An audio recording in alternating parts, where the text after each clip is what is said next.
Good evening. Welcome to ITV News. This is Monday night's calendar. Yes, good evening. Here are tonight's main stories.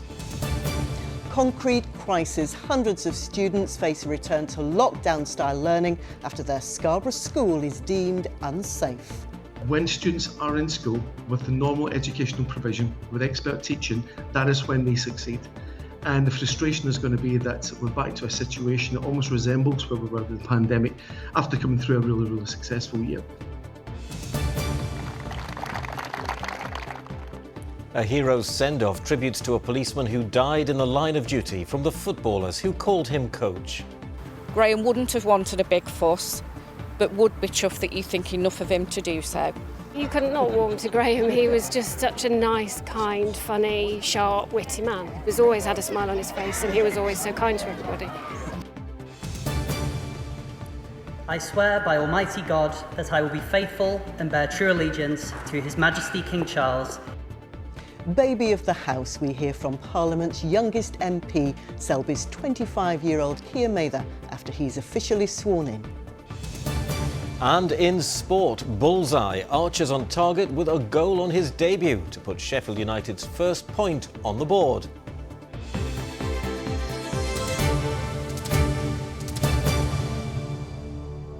Hello, a very good evening to you. First tonight to the 1,000 or so North Yorkshire students who should be getting ready to go back to school tomorrow, but instead face months of serious disruption to their studies. Yes, Scarborough Scorby School is one of those hit by the RAC concrete saga and ordered by the government to shut its doors until work is done to guarantee that its buildings are safe.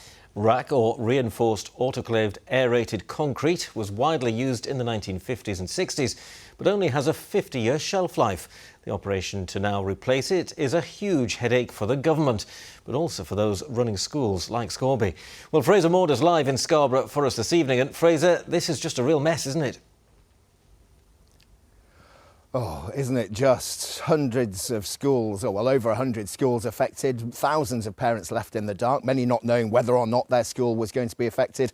Pretty much none of them will have ever heard of RAC concrete before last week, but many of them got messages into their inboxes on Thursday or even Friday saying children who were due to come back to school today or tomorrow may be not doing that, and here that's the case. Some schools are facing partial closures, others like Scorby here, full closure, at least for a week.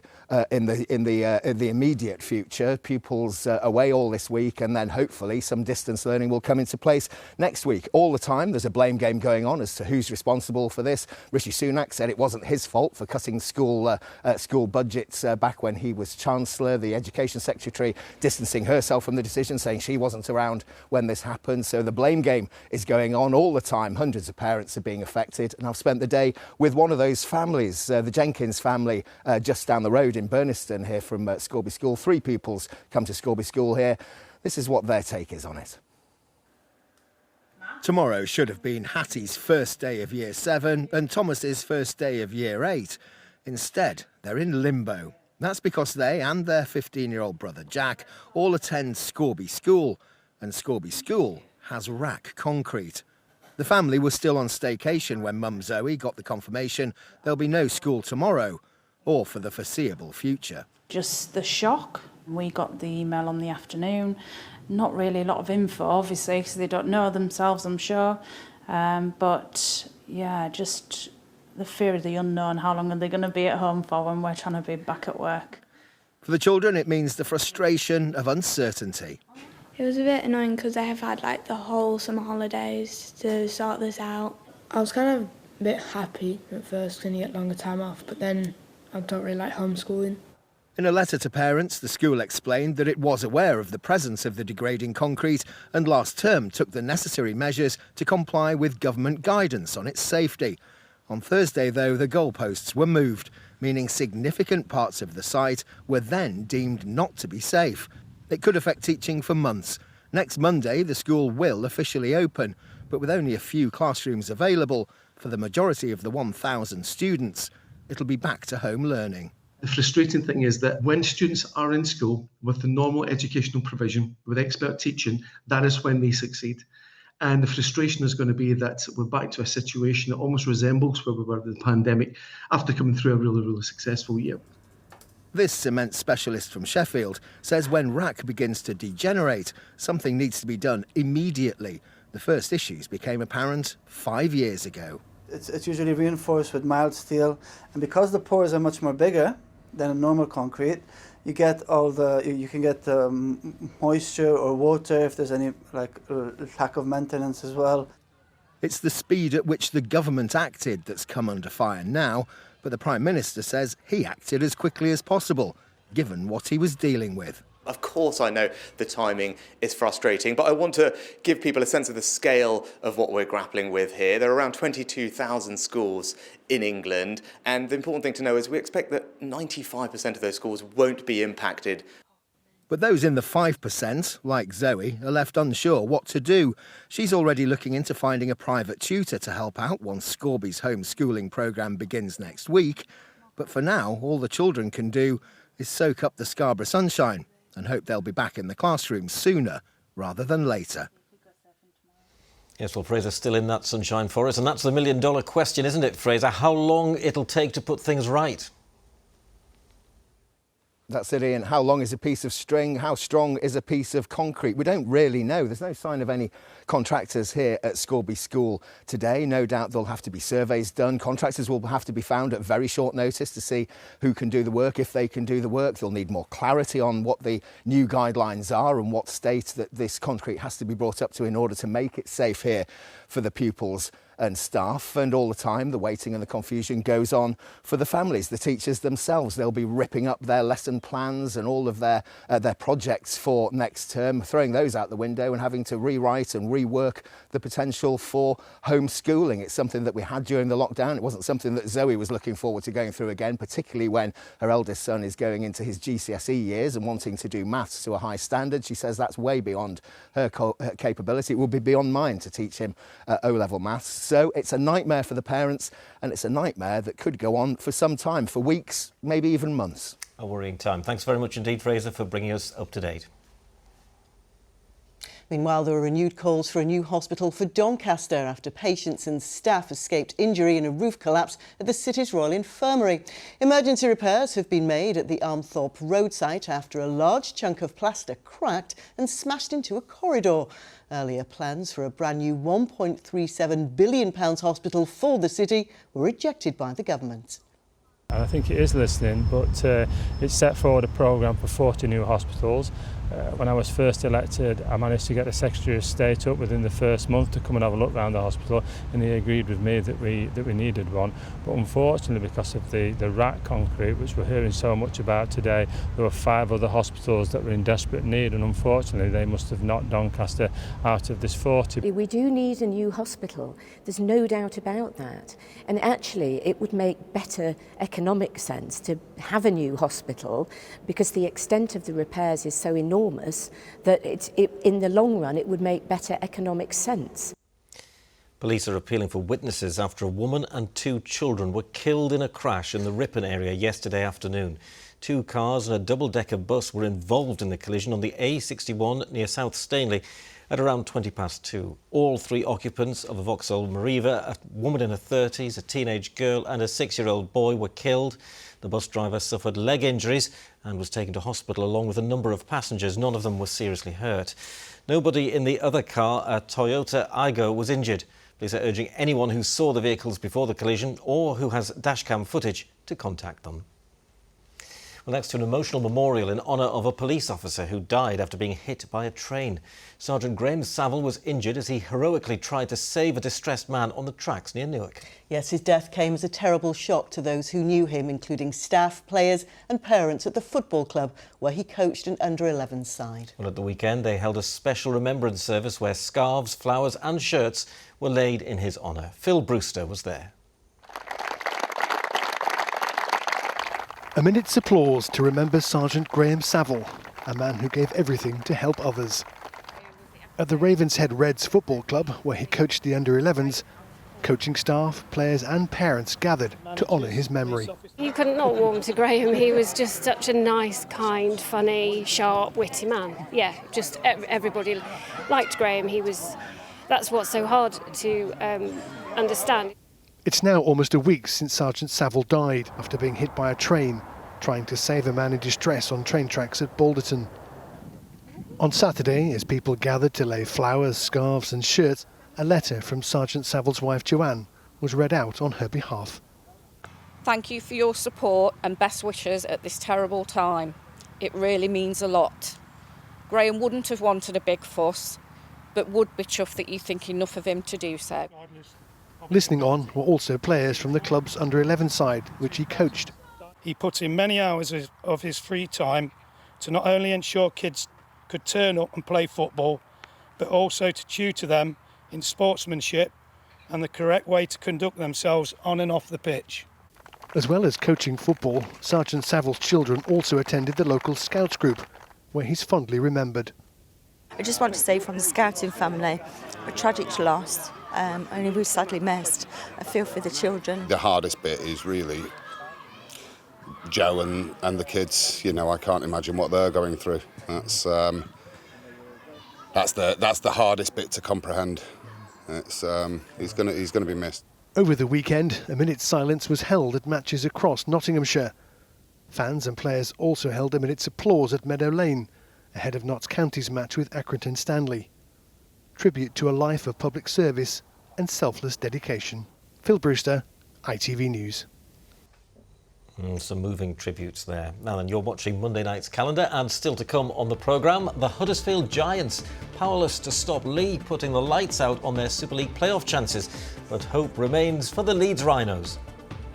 And in the weather, it's a bit of a crowd pleaser at the moment. Sunshine all the way, although I know that isn't for everyone. We're on course for heat wave criteria to be reached by day, and also some warm and misty, potentially tropical nights. All the details coming up. But first, one of the country's newest and certainly its youngest MPs took his seat in Parliament today after overturning a 20,000-strong Tory majority in the North Yorkshire seat of Selby and Ainsty. Well, the Labour leader Keir Starmer was among the first to welcome his namesake Keir Mather, who at just 25 has already been nicknamed the baby of the House. Following his by-election victory back in July, he was officially sworn into the Commons a little earlier this afternoon. I swear by Almighty God that I will be faithful and bear true allegiance to His Majesty King Charles, his heirs and successors, according to law. So help me God.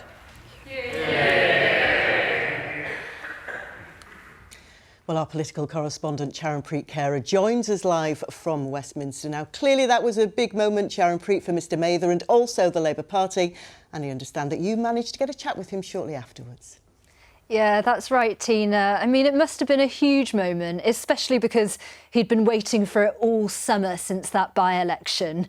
As you say, plenty of focus on his age, lots of people calling him the baby of the house. He admitted to me that having such a baby face doesn't help with that. But speaking to Keir Mather, I was actually struck by how determined he seems, how motivated to represent the people of Selby and Ainsty. Of course, that's all to come, but I started by asking him about his first day. Well, it's been an absolutely incredible experience. I've spent the recess working hard in the constituency, trying to really hit the ground running and deliver for constituents. But the opportunity to come down to Westminster, to swear in and start talking about the issues that matter to them and asking questions on their behalf to the government is an immense privilege that I'm really excited to get started on. And what have they been telling you? What are their priorities and how are you going to make an impact in this job? So they want somebody in Selby and Ainsty to be a passionate, strong voice for our local community and really focus on the issues that matter, whether that's the cost of living crisis, broken public transport networks, or the need for new flood defences. During the by-election, local people made it loud and clear that they wanted a change and wanted somebody with a strong voice down to Westminster, and I really look forward to being that voice. Now, you grew up in Selby, you were born in Hull. How did that upbringing impact on your desire to go into politics? Well, I've wanted to go into politics because I believe in politics' power to make a difference. But you're right, growing up where I did, I've lived a lot of the experiences that constituents struggle with every single day in Selby and Ainsty. Whether that's public transport and your bus just doesn't show up, lack of economic opportunity for young people. I know how much those issues matter because I've lived them myself, and I'm really excited to start delivering on trying to get some of them fixed. On that issue of life experience, you have been called the baby of the house. Do you have enough life experience to do this job? Absolutely. Well, Parliament is the people's house, and that means that you need people from all walks of life, all ages and all experience. And like I said, I think because I've lived so many of those issues that local constituents are facing, they know that they have somebody who gets it and fundamentally who is on their side and will be fighting for them in Parliament. Now, we could have another general election within a few months. How are you going to hold on to a seat that's traditionally been a safe Conservative seat? By working extremely hard. I mean, in the by-election, one of the reasons why I think my candidacy was so successful is because lots of people who had never voted Labour before decided to put their faith in me because they knew I offered a fresh start with a clear plan. I'm going to be working every single day to deliver on their priorities, and I'm really confident that if I do that, they will give me another chance at the next election. Well, that was Keir Mather, the MP for Selby and Ainsty, speaking to our political correspondent Charanpreet Kaur a little earlier. Well, now to concerns that more and more students are resorting to credit cards and high-interest loans in order to pay their way through university, and that youngsters from poorer backgrounds are being put off altogether. A new survey has showed that the number of students taking part-time jobs to make ends meet more than doubled in the last 2 years. It's prompted calls for the government to do more to ensure that a university education really is open to all. Catherine Walker reports. University students are known for making do on a tight budget. But rising costs mean more students like Daniel from Leeds are having to take part-time jobs simply to make ends meet. With my course at the moment, it's 5 days a week, it's very full on. But at the same time, you have to have the balance. You need to work to be able to carry on studying because of there's a lot of fees in the uni. So I need to work to be able to afford to study, but studying takes up pretty much all my time. So it's quite hard to kind of find that balance. University demands a lot of time and energy, but this year 55% of UK students had to balance their studies with a part-time job, up from 21% from 2021. As students prepare to head back to campus, pressure is mounting on the government to offer more financial support. What we don't want is people not going to university because they're from modest backgrounds. That would be wrong. In England, I think what we're saying to the Westminster government is it's time to uprate the maintenance support available to students. That's been it's at its lowest level for 7 years, and we do think something needs to be done about that. Without this intervention, Save the Students are worried that some undergraduates will turn to risky methods of raising money. So talk me through the budget. How's it looking for a student trying to live off the average maintenance loan? Well, in a nutshell, the average loan last year was £485 a month, but that compares to living costs of £924 a month. So at the end of the year, that means that the total shortfall is over £4,000. That is a massive shortfall. How are students trying to make up this money? I mean, in a variety of different ways. Obviously, some students are able to rely on parental contributions, but that's not something that all students can do. And lots of students, where they haven't been able to get a conventional part-time job, are looking to alternative, potentially riskier forms of income, whether that be credit cards, whether that be overdrafts, payday loans. Despite a petition for student finance to increase in line with inflation, the government confirmed that maintenance loans will only go up by 2.8% this year. And in a statement, they told me they have also made £276 million available for universities to help students who are struggling financially. But finding themselves increasingly out of pocket, some students are questioning whether higher education is worth the cost. Catherine Walker, ITV News. Well, earlier I spoke to Tom Allingham from Save the Students, who we saw there in Catherine's report. It's an organisation that gives free and impartial advice to students on how to make their money go further. Well, I started by asking him why some are struggling. I think there are a few reasons, but mainly it's the fact that the maintenance loan, particularly in England, has not kept up with inflation. So the IFS, for instance, estimates that students will be up to £1,500 worse off every single year in real terms compared to before the cost of living crisis. But historically, many students have had to get a job. What makes this generation any different? That's true, and lots of students nowadays still will have a part-time job, but there are a couple of reasons why it's not always viable. Number one, there are far more students nowadays than there were in the past, so I think the argument that there could be enough part-time jobs for all students doesn't really hold any water. In addition to that, lots of students will not have time to do a part-time job alongside their course, so some universities even actively discourage or even ban students from getting part-time jobs because they want them to focus on their studies. But if you're doing a course like law or medicine, you simply might not have time to do a part-time job alongside your studies. But what sort of extra financial support is out there then for students who find themselves in this situation?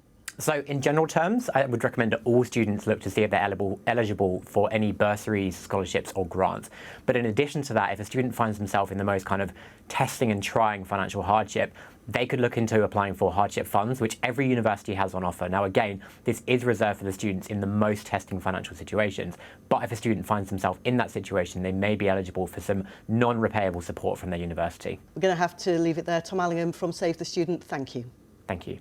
Not over till it's over, is it? That's what they say. Now then, what a glorious day it's been today. Let's see if this great weather is going to continue.